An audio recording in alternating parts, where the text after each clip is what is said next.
ঢাকা কুয়াকাটা মহাসড়কের বরিশালের সিএনবি রোডে 2022 সালে এ পার্কটি তৈরি করেন তৎকালীন সিটি মেয়র ও বরিশাল মহানগর আওয়ামী লীগের সাধারণ সম্পাদক সেনিয়াবাদ সাদিক আব্দুল্লাহ। তার মা বীর মুক্তিযোদ্ধা শাহানারা বেগমের নামে হয় পার্কটির নামকরণ।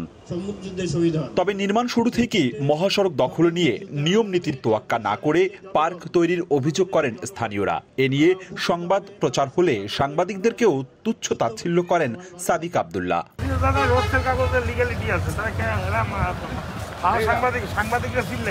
ভয়ে তটস্থ থেকে তার সামনে কেউ কথা বলার সাহস পেতেন না। তবে নির্মাণের পর প্রশস্ত এ সড়কটি হয়ে যায় সংকুচিত। এ কারণে প্রায়ই ঘটতে থাকে ছোট বড় দুর্ঘটনা। পার্কটা এখানে নির্মাণ হওয়ার কারণে রাস্তাটা সংকীর্ণ হয়ে গিয়েছে। প্রতি মাসেই 2-4টা দুর্ঘটনা আমরা দেখতে পাই।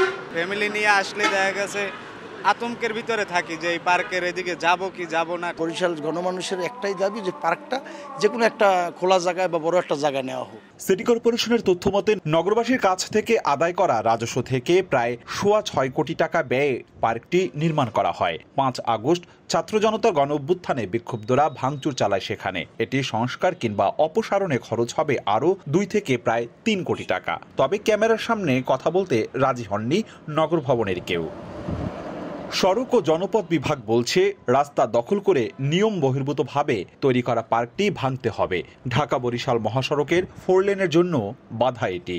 এটা যেহেতু রাস্তার প্রতিবন্ধকতা সৃষ্টি করে, আমরা সব ধরনের কোনো ধরনের যদি লিমিটেশন না থাকে আমরা এটা ভাঙার ব্যবস্থা নেব।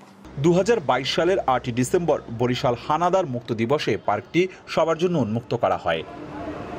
অপূর্ব অপু, সময় সংবাদ, বরিশাল।